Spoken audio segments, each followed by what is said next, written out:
Hello everyone, and welcome back to the Nestree tribe.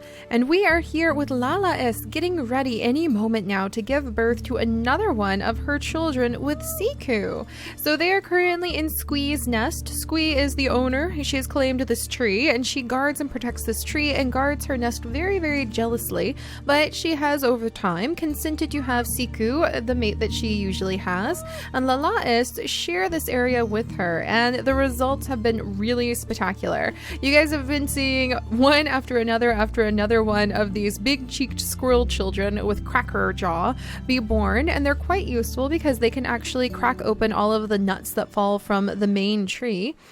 And lately, we've had a lot of white ram horns just out of the blue, and it's really, really, really intriguing me. Normally, I like the ram horns that typically blend in with the coat color. That's really what we were going for with the Nestree tribe, but we've ended up with white ram horns lately, and they're really quite stunning, especially when it comes to Seri, who I was really hoping would be able to be the weaver of the nest and be the one who could go around and kind of make sure that the nests were always super carefully taken care of. They were always being repaired. She could try to collect up, I like to imagine she collects up the roots that she digs up with her digger paw and weaves them into the nest to take care of the young who are within it.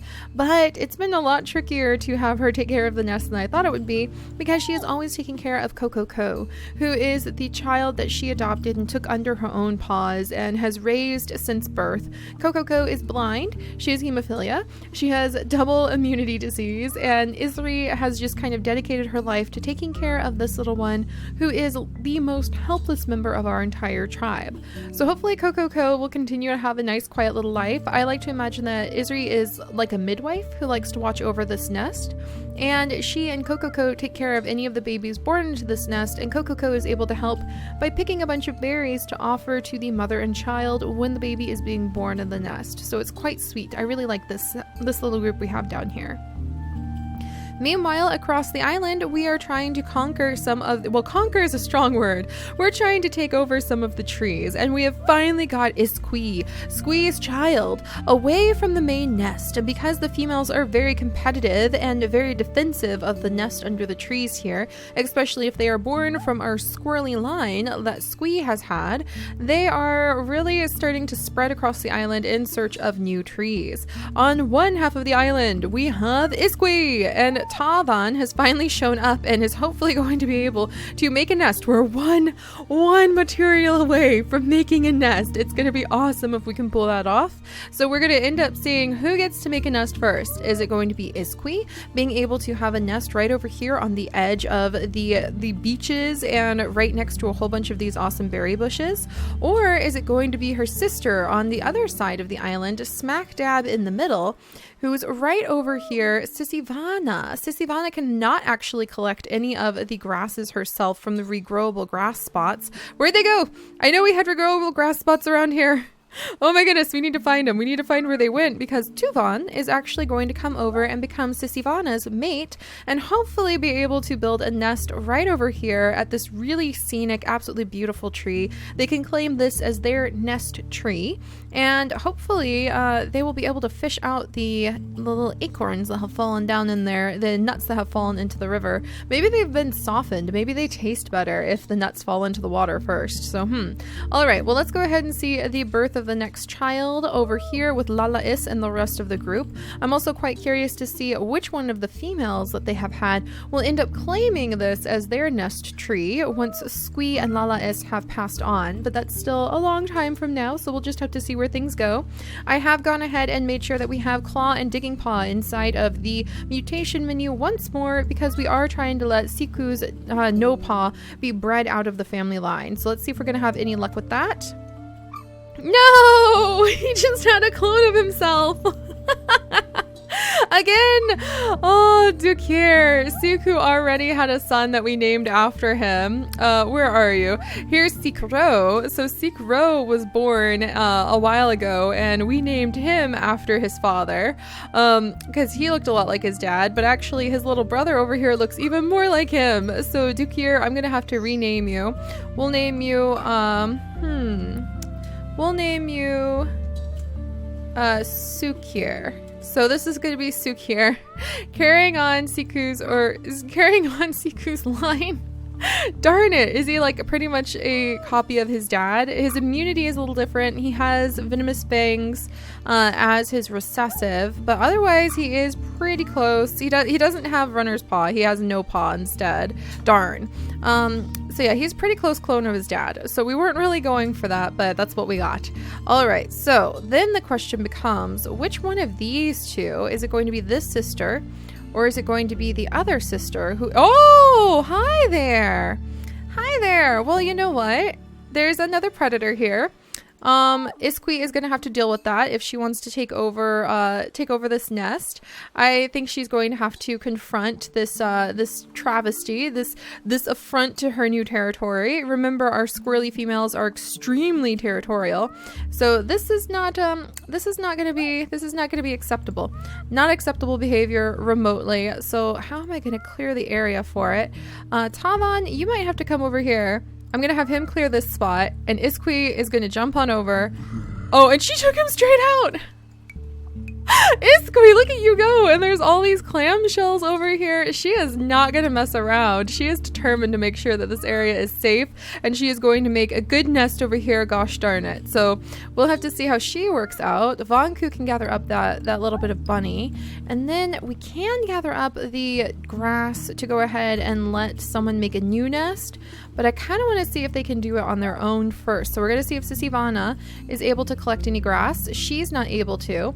But Tuvan, who's just been exploring on his own up to the north, sees through the grasses this mysterious, beautiful, shy female. I get the feeling that Sissivana is very, very shy, and that's kind of why she went away from everybody else. And she has these gorgeous blue eyes, and there's just something about her that he's immediately enchanted with. So Tuvan has C and A immunity. Sissivana has A and G immunity, so they do overlap just a teensy bit. However, they should be able to hopefully have some healthy children. Other than that, they do both have blue eyes, so I'm hoping they'll be able to have some beautiful, healthy children, and I'm hoping we'll be able to bring the ram horns back in to get, like, maybe the beautiful ram horns popping into the family tree again. It's really hard to figure out where I want the squirrel line to go. Don't really have time to think about that when we're still trying to get rid of no paw and things like that. But let's go ahead and see if Tuvan, is he going to be lucky enough? He was lucky enough. He was lucky enough to get the last piece that they needed of these grasses. So I think he might come over, and we'll see. He did get the last piece, so we'll have to see if they end up with the first nest.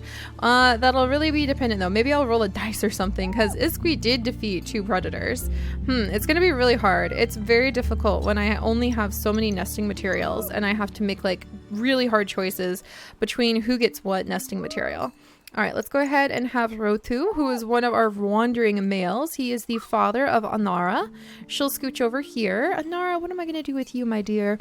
F and A immunity, claw and no paw. She's going to be very interesting to see what she's going to be like when she fully grows up. Oh, and Komi is going to pass away, so let's go ahead and have them mate once more to have their last child at this rate. And Isri can move over here and work on digging up more roots to weave into the nest, to hopefully weave in like nice smelling roots to put the mother and baby at ease while they get ready to have another member of the family born. We don't have anyone exploring over here anymore because we ran out of all of our creatures over there. But I suppose we could have some of the children start exploring. Oh, did I forget to move Lala-is, or was he born this move? I can't remember. All right, I'm going to have Lala-is come on over. She's pretty confident about everybody in this side of the family taking good care of her children because they kind of raise them all together. Siku. So Anara, ooh, she's got really good cracking. Anara has really good cracking, really good collecting, and she has pretty good movement. So I think being a child of Anara, who is your exact parents? I feel like I want to blame... Okay, Anara, your father is Rotu. Really? Anara, your father's Rotu and your mother's Komi. Anara, what are you doing up here? How did you get here? What? Anara! How did I don't remember sending you up here. Are you sure? Are you sure that's who you're born from? This is the wrong Inara. There's 2 Inaras. No wonder I was so confused. What? I was so perplexed. I knew I was onto something. I knew I was onto something that was incorrect. There we go. This is the Inara we have. That was Squee and Siku's child. So I think I'm going to name her Anna Squee. Anna Quee. How about Anna Quee? There we go. So Anna Quee, having now hit juvenile age, is probably going to start becoming a little bit more territorial, kind of like the rest of her family members. So I think we're going to go ahead and send her maybe this direction to gather up whatever grasses she can find, and try to gather up that nesting material, because it's really the nesting. Oh yeah, there's some more of a growable nesting material. It's the nesting material that is sort of holding us back from being able to think about leaving this island. I want to make sure we have at least maybe 50 nesting material if possible. And look at that, we're getting pretty high up there. We have 2 nests and we have the ability to make another one. I am so hopeful that, and you guys will know by now because the new update will be out by now while I'm still currently in Hawaii, but I'm so hopeful that we won't have to struggle so badly to get the nest done when we have the jungle update. So we'll have to see. All right, let's go ahead and have the day pass on. And then, oh no, not the nest, not the nest. Squee's like, red alert, red alert. Okay, come on, repair the nest. Oh, there was just enough to be able to repair the nest for little Sukir. So unfortunately that means that I'm back to like only being able to make 1 nest. So who should get it? I feel like it should be Squee, to be completely honest. I feel like Squee worked harder for it. She got over here, cleared the way, beat up 2 predators. So I feel like Squee should get the last nest. I feel like maybe I should roll a dice or something. I don't know.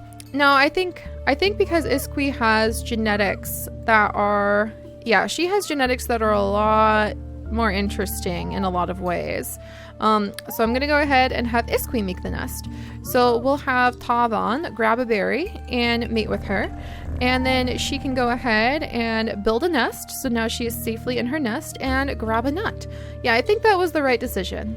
That definitely, I think this was the better genetic choice out of everybody that we could have given the nest to.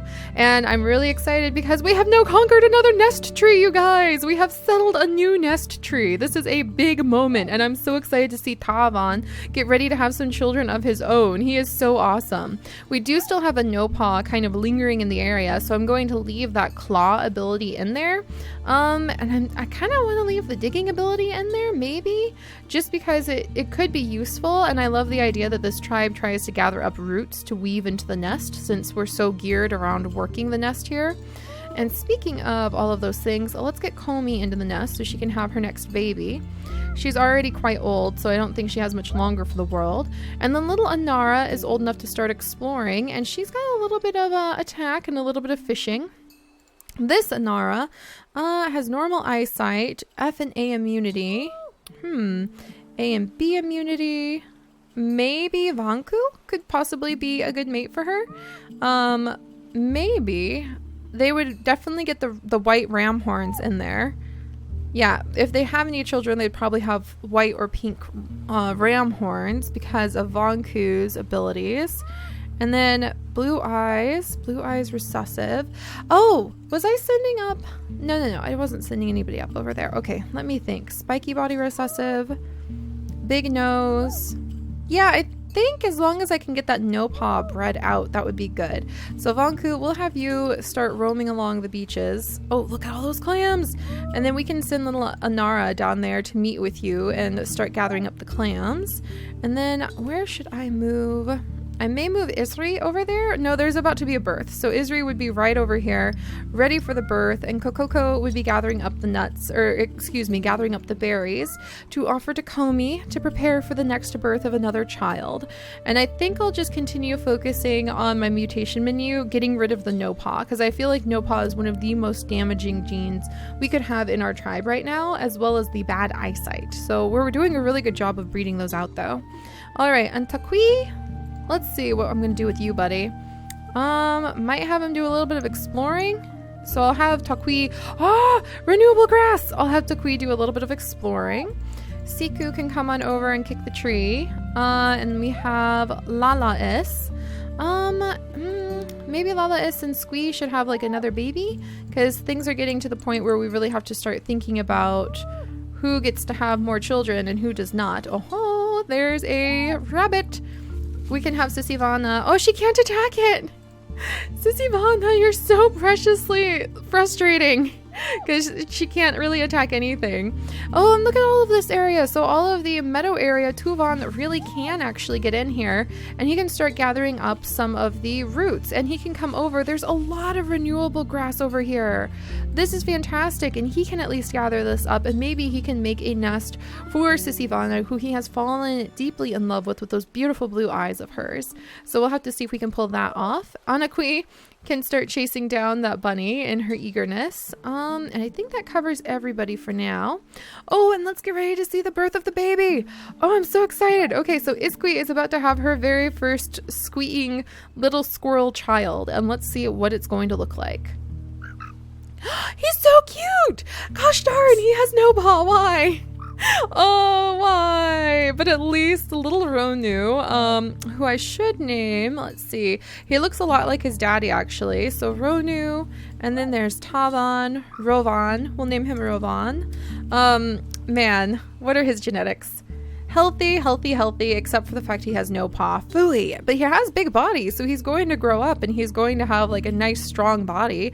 So that's a good thing. All right, let's scooch out of the nest so that we've made a little bit of room so we can see what he's up to. And Tavan, of course, can focus on collecting and clearing up some of the grasses and everything from over here. We can have Taqui just kind of help out wherever he can. Uh-oh, Bunny's coming for our berry bushes. But this was a great nest tree to actually take over. So I think that Isqui will hopefully have many healthy children and we'll be able to do some interesting things with them. All right, and then down here, we have Vanku coming to collect a whole bunch of these clamshells. And Anara, can she find any over here? I think she may be meeting with Vanku down by the beach, but we'll have to see if they're able to collect clamshells together without drowning. Rutu is going to come over. Oh, the birth of his next child. So Rutu has now had a child named Siana, and she has normal eyesight, cracker jaw. Nothing too exciting to write home about, but we are again finally working away from having no paw. So thank goodness he didn't have another no paw child. Yay! And we'll move out of the nest so she can grow up. Kokoko will gather up what she can in terms of the berries to share with the baby. And then let's see what to do with this little group. What to do. Well, they're starting to age up. Squee, no! It's Squee's final day. Squee gets to have another baby. Squee gets to have her last baby. Gosh darn it. She's my cranky little squirrel and I love her, and hopefully this will be a beautiful, beautiful baby born. Oh, Squee, I'm gonna miss her so much. She really truly has like launched the entire squirrel line of this family. And Sukir unfortunately has grown up into somebody who can't really do much, so I think he carrying on in his father's and his grandfather's and his great grandfather's no paw, wonderful, brave, kind heart, but physically not really bringing a lot to the tribe legacy. I think he'll go ahead and we'll send Sukir sort of towards where his brother is currently roaming and searching and trying to discover the world. So, all right, what are we going to do with you, Sikro? I think I could just have Sikro kind of dash around for a minute, and we'll pop him up on land every now and then to kind of like clear away a few spots and then keep searching in case he finds something interesting. And then over here, Anaqui, with her really, really good collecting skill, I think would be hunting out berry bushes. And then Lala-is, let's see, Lala-is is probably going to collect this up. Search over here. She's got really good movement, actually. So Lala-is can kind of dash around and double, triple check. She's a good descendant maybe of Chila, our cheetah-like creature who showed up ages ago. But I think Lala-is can kind of zip around and try to make sure everything's okay in the big open grasslands of the Nestree tribe. And then let's come over here with what is quickly becoming one of my favorite little romance stories, Thuvan and Sissivana. And Sissivana can work on collecting up grass and clearing away some of those nuts. Tuvan can work on collecting up some of this renewable grass, which is very exciting because he will hopefully be able to get enough to be able to support his, hopefully in the future, if I said hopefully enough, sorry about that. He will hopefully get enough grass to build a nest. And then Sissivana will be able to claim her own nest tree, and they can have their legacy live here until we send them to the next island. All right, so let's see. Everybody's settled in. Is anybody pregnant and in the nest? Yes. She died and left behind one of the most beautiful children we have had born yet. Oh, Squee. Oh, we're gonna name him Cooey. Oh, I'm so sad Squee's gone. She was so wonderful. Little Cooey. I'm so glad you're born. Black mane, black eyes. He's so pretty. He is so pretty. He's truly a handsome guy, and unfortunately he does have the no paw. So that no paw, Siku, you really did a doozy to your children, because they really had a lot of that no paw issue going on there. Oh boy. Oh, well, at least we had a few really awesome kids. No, the nest is damaged. Isri is not going to put up with that, and we had to use up all of the nesting material once again to be able to fix that. So, and Siana is suddenly without her mother, but hopefully she'll be able to scooch over towards her father. We'll go ahead and have Rotu stand next to his daughter and keep an eye on him. Down here we have what is hopefully going to be a good friendship between Anara and Vanku. And how are things going over here? Going good. The nest is not falling apart, thank goodness. This nest material is so hard, and we're gonna have to sort through what is left, and now Lala is going to be able to take over this nest, and we'll have to see. I have a feeling Anakui is probably going to come back over here and try to take over the nest that her mother Squee once upon a time ruled over. But if it takes too long for Sissivana to be able to make her own nest, and will she abandon her tree and try to take over this tree? So I wonder who would win. It would probably be the female with the most strength, which in that case would be Anakui for sure.